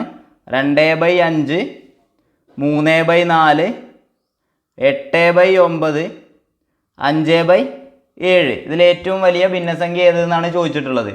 നമുക്ക് എന്താ അറിയാം? എന്താ ചെയ്യേണ്ടത് നമുക്കറിയാം അല്ലേ. എന്താ നമ്മൾ ചെയ്യാറ്? ഇതിന് ഒന്നുകിൽ 10 കൊണ്ടോ 100 കൊണ്ടോ 1000 കൊണ്ടോ ഗുണിച്ചിട്ട് നമുക്ക് കൺവീനിയൻ്റ് ആയ ഒരു സംഖ്യ കൊണ്ട് ഗുണിച്ചതിന് ശേഷം ആ വാല്യൂ ചെയ്താൽ മതി. ഞാൻ എന്ത് ചെയ്യുകയാണ്? 0 കൊണ്ടാണ് 10 കൊണ്ടാണ് ഗുണിക്കാൻ പോകുന്നത്. അപ്പോൾ ഞാൻ എന്ത് ചെയ്യുന്നത്? എല്ലായിടത്തും ഓരോരോ 0 ഇട്ട് കൊടുക്കാൻ പോവുകയാണ്. ഓക്കെ ആണല്ലോ. ഇനി നോക്കുക. 20/5 എത്രയാ? 20/5 എത്രയാ? 4. 20ന് 5 കൊണ്ട് ഹരിച്ചാൽ 4. 30നെ 4 കൊണ്ട് ഹരിച്ചാൽ എത്രയാ? 7 4 28 അല്ലേ. 7 4 28. 7 പോയിൻ്റ് അല്ലേ വരുന്നേ അല്ലേ. ഇനി ഇവിടെ നോക്കുക. 80/9 9/8 72. 9/8 72. അപ്പോൾ 8 പോയിൻ്റ് എത്രയാണ് വരുന്നത് അല്ലേ? 8 പോയിൻ്റാണ് വരുന്നത് അല്ലേ. അപ്പോൾ ഇനി ഇവിടെ നോക്കുക. 50/7 എത്ര വരുന്നത്? 7 പോയിൻ്റാണ് വരുന്നത്. 7 49. 7 പോയിൻ്റ് ഒരു സംഖ്യയാണ് വരുന്നത്. ഇവിടെ നോക്കുക. അപ്പോൾ ഇവിടെ നോക്കിയപ്പോൾ എന്താണുള്ള ഉത്തരം? ഏറ്റവും വലിയതല്ലേ ചോദിച്ചത്? ഏറ്റവും വലിയ ഭിന്നസംഖ്യ അല്ലേ ചോദിച്ചത്? 8 പോയിൻ്റ് വരുന്ന സംഖ്യ ആയിരിക്കില്ല ഏറ്റവും വലിയ സംഖ്യ. അപ്പോൾ എന്താണ് നമ്മുടെ ഉത്തരം? Option D 8/9. Option D 8/9. ഇനി ഇവിടെ നോക്കുക. നിങ്ങൾ വേറൊരു മെത്തേഡ് ചിലപ്പോൾ പഠിച്ചിട്ടുണ്ടായിരിക്കും. ഈ കമ്പയർ ചെയ്തിട്ടുള്ള മെത്തേഡ്. 2/5 ആണോ 3/4 ആണോ വലിയ ഭിന്നസംഖ്യ എന്ന് ചോദിച്ചാൽ നമ്മൾ എന്താ ചെയ്യണ്ടേ? ഇതേപോലെ ചെയ്യാൻ നിൽക്കേണ്ട ആവശ്യമില്ല. ഞാൻ ഇതെന്ന് പറഞ്ഞാൽ ഇതെല്ലാത്തിനും ഉപയോഗിക്കുക എന്നുള്ളതുകൊണ്ടാണ് ഈ മെത്തേഡ് നിങ്ങളെ പഠിപ്പിക്കുന്നത്. നമുക്കൊരു എന്താണ് കമ്പയർ ചെയ്തിട്ടുള്ള ക്രോസ് മൾട്ടിപ്ലൈ ചെയ്തിട്ട് കമ്പയർ ചെയ്യുന്നുള്ള ഒരു മെത്തേഡ് ഉണ്ട്. ആ മെത്തേഡും കൂടി ഞാൻ കൂട്ടത്തിലൊന്ന് പറയുകയാണ്. ഇതിൻ്റെ ആവശ്യം നമുക്കില്ല, പക്ഷെ ഞാൻ ഒന്ന് പറഞ്ഞു എന്നേ ഉള്ളൂ. നിങ്ങൾ പഠിച്ചിട്ടുണ്ടെങ്കിൽ ഇത് ഓർത്താലും മതിയാവും. ഈ 2/5 3/4 തമ്മിൽ ഏറ്റവും വലുത് ഏതാണെന്ന് ചോദിച്ചാൽ നമ്മൾ എന്ത് ചെയ്താൽ മതി? ശരിക്കും ഈ 4നെ 2ആയിട്ട് ഗുണിക്കുക, ഈ 5നെ 3ആയിട്ടും ഗുണിക്കുക. ഈ 4നെ 2ആയിട്ടും ഗുണിച്ചാൽ എത്ര കിട്ടുക? നമുക്ക് 8 കിട്ടുക. ഈ 5നെ 3ആയിട്ടും ഗുണിച്ചാൽ എത്ര കിട്ടുക? 15 കിട്ടുക അല്ലേ. അപ്പോൾ ഇതിൽ ഏതാ വലുത്? 8 15 15 അല്ലേ. അപ്പോൾ ഇതായിരിക്കും വലിയ സംഖ്യ. മനസ്സിലായല്ലോ. ഇനി നമ്മളിനി അടുത്ത 2 സംഖ്യകൾ എടുക്കും. 3/4 8/9. ഇതിലേതാ വലുത് നോക്കാൻ എന്ത് ചെയ്യും? ആദ്യം 3നെ 9ആയിട്ട് ഗുണിക്കുന്നു, അതേമാതിരി 8നെ 4ആയിട്ട് ഗുണിക്കുന്നു. 3 27. ഈ 4 32. ഇതിലേതാ വലുത്? 32 അല്ലേ. അപ്പോൾ ഏതാ വലുത്? 8/9 വലുത്. ഇനി നമ്മളിവിടെ അടുത്ത് എഴുതാണ് 8/9 5/7 നോക്കുകയാണ്. 5/7 നോക്കുകയാണ്. ഇതും അതുപോലെ തന്നെ എന്ത് ചെയ്യണം? ക്രോസ് ചെയ്യണം. ക്രോസ് ചെയ്യുമ്പോൾ എന്താണ്? 8 × 7 8 7 56. ഇവിടെ അപ്പുറത്ത് നോക്കുമ്പോഴോ 9 × 5 45. ഏതാ വലുത്? 56 അല്ലേ വലുത്. അപ്പോൾ നമ്മുടെ ഉത്തരം എന്ന് പറയുന്നത് 8/9 ആയിരിക്കും ഏറ്റവും വലുത്. ഇങ്ങനെയും ചെയ്യാം. പക്ഷെ നമ്മൾ ഇങ്ങനെ ചെയ്യാൻ നിന്ന് കഴിഞ്ഞാൽ കുറേ സമയം നമുക്ക് പോകും. നിങ്ങൾക്ക് പെട്ടെന്ന് ഹരിക്കാനുള്ളൊരു സ്കില്ല് ഉണ്ടെങ്കിൽ എന്ത് ചെയ്താൽ മതി? ഈ മെത്തേഡ് ഫോളോ ചെയ്യാം. നിങ്ങൾക്ക് ഇനി ഗുണിക്കാനുള്ള സ്കില്ലാണ് കൂടുതൽ എന്നുണ്ടെങ്കിൽ ഈ മെത്തേഡ് ആയാലും ഫോളോ ചെയ്താൽ മതിയാവും. അടുത്ത ചോദ്യം നോക്കാം. 2 സംഖ്യകളുടെ ലസാഗു 36, ഉസാഗ 6. ഒരു സംഖ്യ 12 ആയാൽ മറ്റേ സംഖ്യ എത്ര എന്നാണ് ചോദിച്ചിട്ടുള്ളത്. 2 സംഖ്യകളുടെ ലസാഗു 36 ആണ്, ഉസാഗ 6 ആണ്. ഒരു സംഖ്യ 12 ആയാൽ മറ്റേ സംഖ്യ ഏതാണെന്നാണ് ചോദിച്ചിട്ടുള്ളത്. 36 എന്താണ്? ഓക്കെ, ഞാൻ ഇതിങ്ങനെ എഴുതാം. LCM ഇത് നമ്മൾ പഠിച്ചാണ്. LCM ഗുണിക്കണം HCF. ലസാഗു ഗുണിക്കണം ഉസാഗ എന്ന് പറയുന്നത് എന്തിന് തുല്യമാണ്? സംഖ്യകളുടെ ഗുണനഫലത്തിന് തുല്യമാണ് അല്ലേ? അപ്പോൾ നമ്മൾ LCM എത്രയാണ്? 36 ആണ്. HCF എത്രയാണ്? 6 ആണ്. സംഖ്യകളുടെ ഗുണനഫലം 12 ഗുണിക്കണം ഒരു സംഖ്യ, നമുക്ക് കണ്ടുപിടിക്കേണ്ട സംഖ്യ. അപ്പോൾ നമുക്ക് എന്ത് ചെയ്താൽ മതി? ഈ 12 ഇങ്ങോട്ട് കൊണ്ടുപോയാൽ പോരെ? സംഖ്യ കണ്ടുപിടിക്കാൻ 12 അങ്ങോട്ട് ഉണ്ടായത്. അപ്പോൾ 36 ഗുണിക്കണം 6 ഹരിക്കണം 12. നമുക്ക് ചെയ്യാലോ. 12 × 3 ആണ് 36. അപ്പോൾ 3 6 18. നമ്മുടെ ഉത്തരം എന്ന് പറയുന്നത് ആ സംഖ്യ, മറ്റേ സംഖ്യ എന്ന് പറയുന്നത് 18. ഡയറക്റ്റ് ഇക്വേഷൻ പഠിച്ചാൽ മതി. 2 സംഖ്യകളുടെ ഗുണനഫലം, അതായത് സംഖ്യകൾ രണ്ടും ഗുണിക്കുന്നതിന് തുല്യമായിരിക്കും എന്ത്? LCM × HCF. സംഖ്യകളുടെ ഗുണനഫലം സമം LCM ഗുണിക്കണം HCF. അത് കാണാതെ പഠിച്ചു കഴിഞ്ഞാൽ നമുക്കൊരു മാർക്ക് കിട്ടും അല്ലേ? അടുത്ത ചോദ്യം നോക്കാം. ഇതെന്താണ്? ഡിക്ഷണറിയിലത്തെ ഒരു ചോദ്യമാണ് അല്ലേ? ഡിക്ഷണറിയിൽ എങ്ങനെ വാക്കുകൾ എഴുതുക അതുപോലെ എഴുതാനാണ്. താഴെ തന്നിരിക്കുന്ന വാക്കുകളെ ഇംഗ്ലീഷ് നിഘണ്ടുവിലെ പോലെ ക്രമീകരിച്ചാൽ 4ാമത് വരുന്നത് ഏത് എന്നാണ് ചോദിച്ചത്. 4ാമത് വരുന്ന വാക്ക് ഏതാണെന്നാണ് ചോദിച്ചത്. നമുക്കറിയാം എങ്ങനെ ഡിക്ഷണറിയിൽ എഴുതുക. ആദ്യം A വെച്ചിട്ടുള്ള വാക്കുകളായിരിക്കും, പിന്നെ B വെച്ചിട്ടുള്ള വാക്കുകളായിരിക്കും, പിന്നെ C വെച്ചിട്ട് അങ്ങനെ ആയിരിക്കും. അതിൻ്റെ കൂട്ടത്തിൽ തന്നെ Aയിൽ നോക്കുകയാണെന്നുണ്ടെങ്കിൽ ആദ്യം A വെച്ചിട്ടായിരിക്കും, പിന്നെ B വെച്ചിട്ടായിരിക്കും, പിന്നെ C വെച്ചിട്ടായിരിക്കും. അങ്ങനെ ആയിരിക്കും പോവുക. പിന്നെ അടുത്തതെന്ന് പറഞ്ഞു കഴിഞ്ഞാൽ AB വെച്ചിട്ടാണെന്നുണ്ടെങ്കിൽ ABC നോക്കും. അതുപോലെ ABE ആണെന്നുണ്ടെങ്കിൽ ഇതിലേതാ ആദ്യത്തത്? ABC ഉള്ളതായിരിക്കും. ഇത് DE കഴിഞ്ഞിട്ടുള്ളതല്ലേ? അങ്ങനെയാണ് നമ്മൾ ഡിക്ഷണറിയിൽ എഴുതുക അല്ലേ? അപ്പോൾ നമ്മൾ അത് വെച്ച് നോക്കുകയാണെന്നുണ്ടെങ്കിൽ ഓപ്ഷനിൽ നോക്കുകയാണെന്നുണ്ടെങ്കിൽ ആദ്യം C എല്ലാത്തിനും C കോമണാണ്. അപ്പോൾ നമ്മൾ C കോമൺ ആയതുകൊണ്ട് എല്ലാം എന്തായാലും വരാൻ സാധ്യതയുണ്ട്. അപ്പോൾ അടുത്ത ലെറ്റർ നോക്കുകയാണ്. ഇതെല്ലാണ്, ഇത് A ആണ്. C കഴിഞ്ഞ് A വരുന്ന സംഖ്യ ആയിരിക്കും ആദ്യം വരിക. ഇതും A ആണ്, ഇത് രണ്ടും A ആണ് ആദ്യം വരുന്നത്. അപ്പോൾ നമ്മൾ എന്ത് ചെയ്യാണ്? നോക്കി ഇതിലേതാ അപ്പോൾ ഇനിയിപ്പോൾ ആദ്യം വരിക? CA. അപ്പോൾ അത് രണ്ടും C ആയതുകൊണ്ട് ഇനി അടുത്തും കൂടി നോക്കണം. ഇതിൽ മാത്രം നോക്കിയാൽ മതി. ഇവിടെ B ആ വരുന്നത്, ഇവിടെ K വരുന്നത്. B കഴിഞ്ഞിട്ടല്ലേ K? ABCDEFGHIJK. അപ്പോൾ നമുക്ക് B കഴിഞ്ഞിട്ടാണ് K വരുന്നത്. അപ്പോൾ ആദ്യത്തെ എന്തായിരിക്കും? കേബിൾ ആയിരിക്കും. മനസ്സിലായി? ഇനിയിപ്പോൾ ഇതിൻ്റെ നോക്കേണ്ട ആവശ്യമില്ല. രണ്ടാമത്തത് എന്താണ്? കേക്ക് ആയിരിക്കും. CAയിൽ തുടങ്ങുന്നുണ്ട്. ഇനി അടുത്തത് ഏതാണെന്നാണ് നമ്മൾ നോക്കേണ്ടത്. അടുത്തെന്താണ്? CL വരെ കോമണാണ്. CL വരെ രണ്ടിടത്തും CL കറക്റ്റാണ്. അടുത്ത ലെറ്റർ നോക്കിയാൽ മതി. ഇവിടെ ഓയാ, ഇവിടെ ഇ ആണോ ഓ ആണോ ആദ്യം വരുന്നത്? AEIOU വവൽസ് വെച്ച് നോക്കുകയാണെന്നുണ്ടെങ്കിൽ അങ്ങനെ, അല്ലെങ്കിൽ ABCDE കഴിഞ്ഞിട്ടാണ് ഓ വരുന്നത്. അപ്പോൾ നമ്മൾ എന്ത് പറയുന്നത്? ക്ലെവർ ആയിരിക്കും അടുത്തത്. അപ്പോൾ ലാസ്റ്റത്തത് എന്താ? ക്ലൗഡ്. CLOUD cloud. അപ്പോൾ നമ്മുടെയൊക്കെ എന്താ വേണ്ടത്? 4ാമത് വരുന്നതാണ് ചോദിച്ചത്. ഓപ്ഷൻ A ആയിട്ടുള്ള ക്ലൗഡ് ആണ് കറക്റ്റ് ആൻസർ. അടുത്ത ചോദ്യം നോക്കാം. ചോദ്യം 1/3 1/2 ഇടയിലുള്ള ഒരു ഭിന്നസംഖ്യ എന്നാണ് ചോദിച്ചിട്ടുള്ളത് അല്ലേ? 1/3 1/2 ഇടയിലുള്ള ഭിന്നസംഖ്യ ഏതാണെന്നാണ് ചോദിച്ചിട്ടുള്ളത്. നമ്മൾ എന്ത് ചെയ്താൽ മതി? ഇതിൽ ശരിക്കും ചെയ്യാൻ പാടില്ല, പക്ഷെ നമുക്ക് എന്ത് ചെയ്താൽ മതി? ഇടയിലുള്ള ഭിന്നസംഖ്യ ചോദിച്ചാൽ നമ്മൾ എന്ത് ചെയ്യുക? ഷോർട്ട് കട്ട് എന്താ? അംശത്തിനെയും കൂട്ടുക, അതുപോലെ ഛേദത്തിന് നേരെ അങ്ങ് കൂട്ടിയാൽ മതി. അംശത്തിന് നേരെ കൂട്ടുക, ഛേദത്തിന് നേരെ കൂട്ടുക. അപ്പോൾ എന്താണ്? 1+1 ഡിവൈഡഡ് ബൈ 3+2. എത്ര ഉത്തരം? 2/5. എന്താ ഉത്തരം? 2/5. നമ്മൾ എന്ത് ചെയ്തത്? നമ്മുടെ സംഖ്യകൾ 1/3 ആയിരുന്നു, അതുപോലെ 1/2 ആയിരുന്നു. ഇവിടെ ഇടയിലുള്ളത് കാണാൻ വേണ്ടിയിട്ട് എന്ത് ചെയ്തു? ഈ 1നെ ഈ 1 കൂട്ടി, ഈ 3നെ ഈ 2 കൂട്ടി. അവ എന്താണ്? അംശത്തോടും നമ്മൾ എന്ത് ചെയ്തത്? അംശത്തോടും ഛേദം എന്ന് പറഞ്ഞാൽ താഴെയുള്ളത്, ഛേദത്തോടും നേരിട്ട് കൂട്ടി അല്ലേ. അപ്പോൾ നമുക്ക് എന്ത് കിട്ടും 2/5 എന്ന് കിട്ടും. ഏതാ ഉത്തരം? ഓപ്ഷൻ സി ആണ് കറക്റ്റ് ആൻസർ. അടുത്ത ചോദ്യം നോക്കാം. ഒരു സംഖ്യയുടെ 30% 70% തമ്മിലുള്ള വ്യത്യാസം 60 ആയാൽ സംഖ്യ ഏതെന്നാണ് ചോദിച്ചിട്ടുള്ളത്. എന്താ പറഞ്ഞത്? ഒരു സംഖ്യയുടെ 30% 70% തമ്മിലുള്ള വ്യത്യാസം, ഇപ്പോൾ തമ്മിലുള്ള വ്യത്യാസം എന്ന് പറയുന്നത് 60 ആണെന്നാണ് പറഞ്ഞത്. 30% 70% തമ്മിലുള്ള വ്യത്യാസം 60 ആണെന്നാണ് പറഞ്ഞത്. അപ്പോൾ എന്താ ചെയ്താൽ മതി? ഈ 30 70 തമ്മിലുള്ള വ്യത്യാസം എടുത്താൽ പോരെ. 30 70 തമ്മിലുള്ള വ്യത്യാസം എത്രയാണ്? 40%. ഈ 40% എന്ന് പറഞ്ഞാൽ എത്രയാണ്? 60 ആണെന്നാണ് ചോദ്യത്തിൽ പറഞ്ഞിട്ടുള്ളത്. എന്താണ് നമ്മളോട് പറഞ്ഞിട്ടുള്ളത്? 30% 70% തമ്മിലുള്ള വ്യത്യാസമാണ് എന്ത്? 60 എന്ന് പറഞ്ഞിട്ടുള്ളത്. അപ്പോൾ നമുക്ക് എന്ത് കണ്ടുപിടിച്ചാൽ മതി? 30% 70% തമ്മിലുള്ള വ്യത്യാസം 60 ആണെന്നുണ്ടെങ്കിൽ നമുക്ക് 30ഉം 70ഉം തമ്മിലുള്ള വ്യത്യാസം എടുത്താൽ പോരെ. 70% കുറയ്ക്കണം 30%, അത് എത്രയാ? 40%. ഈ 40%ആണ് എന്ത്? 60 എന്ന് പറയുന്നത്. മനസ്സിലായല്ലോ? അപ്പോൾ ഇനി എന്ത് ചെയ്താൽ മതി? 10% ആക്കാൻ നമുക്കറിയാലോ. 40% 60 ആണെന്നുണ്ടെങ്കിൽ 10% എത്രയാണ്? 10% കാണാൻ എന്ത് ചെയ്തു?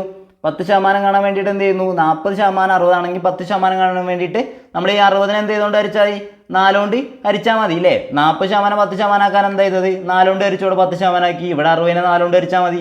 എത്ര കിട്ടുക? 60നെ 4 കൊണ്ട് ഹരിച്ചാൽ 15 അല്ലേ? 60നെ 4 കൊണ്ട് ഹരിച്ചാൽ 15 അല്ലേ? അപ്പോൾ 10% 15 ആണെങ്കിൽ 10% 15 ആണെങ്കിൽ 100% എത്രയായിരിക്കും? 100% എത്രയായിരിക്കും? 15ൻ്റെ കൂടെ ഒരു 0 കൂടി ഇട്ടാൽ പോരെ. 15ൻ്റെ കൂടെ ഒരു 0 കൂടി ഇട്ടാൽ പോരെ. 10% 15 ആണെങ്കിൽ 100% എന്ന് പറയുന്നത് 150 ആയിരിക്കും. ഇനി നിങ്ങൾക്ക് ഇങ്ങനെ കിട്ടുന്നില്ല എന്ന് വിചാരിക്കാം. ഈ മെത്തേഡ് നിങ്ങൾക്ക് ബുദ്ധിമുട്ടാണെന്നുണ്ടെങ്കിൽ, ഈ മെത്തേഡ് ബുദ്ധിമുട്ടല്ല പക്ഷെ ബുദ്ധിമുട്ടാണിട്ട് നിങ്ങൾക്ക് തോന്നുന്നുണ്ടെങ്കിൽ 40% എന്ന് പറയുന്നത് എന്താണ്? 40% എന്ന് പറയുന്നത് 60 ആണ്. 40% എന്ന് പറയുന്നത് 60 ആണ്. അങ്ങനെയാണെന്നുണ്ടെങ്കിൽ 100% കാണാൻ വേണ്ടിയിട്ട് നമ്മൾ എന്ത് ചെയ്താൽ മതി? ഈ 60നെ 40 കൊണ്ട് ഹരിച്ചിട്ട് 100 കൊണ്ട് ഗുണിച്ചാൽ മതി. ഈ 60നെ 40 കൊണ്ട് ഹരിച്ചിട്ട് 100 കൊണ്ട് ഗുണിച്ചാൽ മതി. ചെയ്താൽ എന്താ കിട്ടുക? ഇത് രണ്ടും വെട്ടിപ്പോയി. 4ഉം 100ഉം വെട്ടിയാൽ 25. 6 × 25 എത്രയാണ്? 150. ഇങ്ങനെ വേണമെന്നുണ്ടെങ്കിൽ നമുക്ക് കണ്ടുപിടിക്കാം. നമ്മുടെ ഉത്തരം എന്താണ്? ഓപ്ഷൻ ബി 150 ആണ്. നമ്മളെന്താ ചെയ്തത്? 40% 60 ആണെങ്കിൽ 100% കണ്ടുപിടിക്കാൻ വേണ്ടിയിട്ട് 60നെ അവിടെ നിർത്തി, ഈ 40 ഇവിടെ വന്നു അല്ലേ. 40 താഴേക്ക് വന്നു. എന്നിട്ട് എന്ത് ചെയ്യണം? 100% ആക്കണ്ടേ. അപ്പം 100 കൊണ്ട് ഗുണിക്കണം. അതായത് 60നെ എന്ത് ചെയ്തു? 100/40 കൊണ്ട് ഗുണിച്ചു. അത്രേ ചെയ്തിട്ടുള്ളൂ കേട്ടോ. അപ്പോൾ നിങ്ങൾക്ക് മനസ്സിലായെന്ന് വിചാരിക്കുന്നു. പക്ഷെ നമ്മൾ ഫോളോ ചെയ്യുന്ന മെത്തേഡ് ഏതാ? നമ്മുടെ ക്ലാസ്സുകളിൽ നമ്മൾ ഫോളോ ചെയ്യുന്ന മെത്തേഡ് ഏതാ?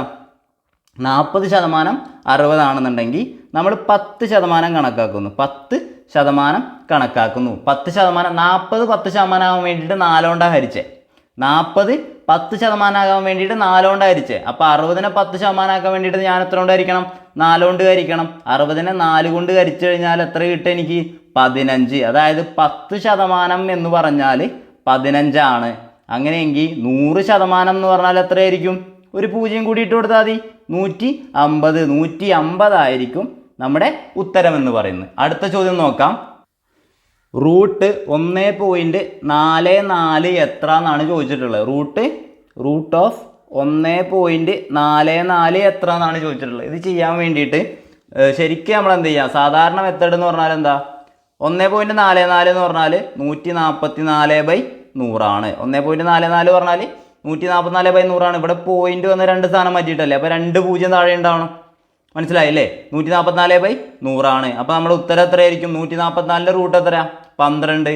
100ൻ്റെ റൂട്ട് എത്രയാണ്? 10. 12നെ 10 കൊണ്ട് ഹരിക്കുക. ഏത് സംഖ്യയും 10 കൊണ്ട് ഹരിക്കുക. എന്ത് ചെയ്താൽ മതി? ഒരു സ്ഥാനം മാറ്റിയിട്ട് പോയിന്റ് ഇട്ട് കൊടുത്താൽ മതി. 1.2 ആയിരിക്കും നമ്മുടെ ഉത്തരം. 1.2 ആയിരിക്കും നമ്മുടെ ഉത്തരം. അല്ല എങ്കിൽ ഇനി നിങ്ങൾ നോക്കുക. അല്ല എങ്കിൽ റൂട്ടിൻ്റെ ഉള്ളിൽ 1.44 എന്ന് എഴുതി എത്ര സ്ഥാനം മാറ്റിയിട്ടാണ് പോയിന്റ്? നമുക്കറിയണം 144 എന്ന് പറഞ്ഞാൽ 12² ആണെന്ന് അറിയണം.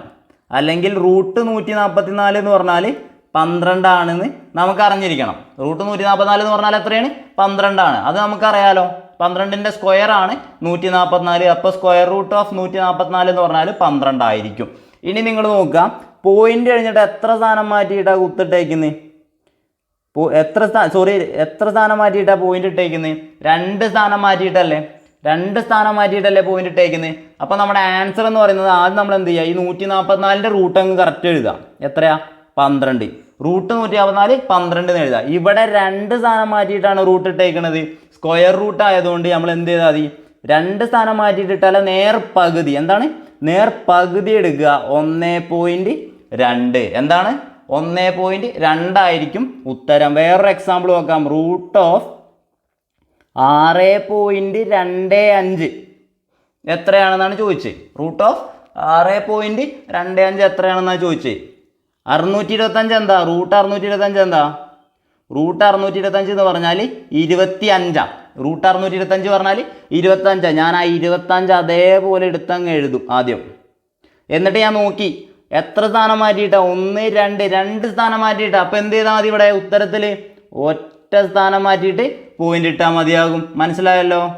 നിങ്ങൾ വേറൊരു എക്സാമ്പിളും കൂടി നോക്കുക. ഇവിടെ നോക്കുക. വേറൊരു example. Root of 0.09. Root of 0.09. നമുക്കറിയാം 9. ആ സംഖ്യ മാത്രം എടുക്കുന്നത്. ഞാൻ പൂർണ്ണസംഖ്യ ഏതാ? 9 ഉള്ളത്. ആ 9ൻ്റെ റൂട്ട് എത്രയാ? 3 അല്ലേ? 9ൻ്റെ റൂട്ട് 3 ആണ്. നമുക്കറിയാം. അത് നമ്മൾ അതേപോലെ എഴുതി. എന്നിട്ട് നോക്കുകയാണ് ഇവിടെ എത്ര സ്ഥാനം മാറ്റിയിട്ടാ? 1 2 സ്ഥാനം മാറ്റിയിട്ടല്ലേ? അപ്പോൾ നമ്മൾ എന്ത് ചെയ്താൽ ഒറ്റ സ്ഥാനം, 2ൻ്റെ പകുതി 1 ഒറ്റ സ്ഥാനം മാറ്റിയിട്ട് പോയിന്റ് ഇട്ടാൽ മതി. അപ്പോൾ നമ്മുടെ ഉത്തരം 0.3 ആയിരിക്കും. മനസ്സിലായി എന്ന് വിചാരിക്കുന്നു. ഇത്രയും ചോദ്യങ്ങളാണ് നമ്മൾ ഇന്നത്തെ ക്ലാസ്സിൽ ഡിസ്കസ് ചെയ്യാൻ വിചാരിച്ചിരുന്നത്. എല്ലാവർക്കും മനസ്സിലായെന്ന് വിചാരിക്കുന്നു. താങ്ക്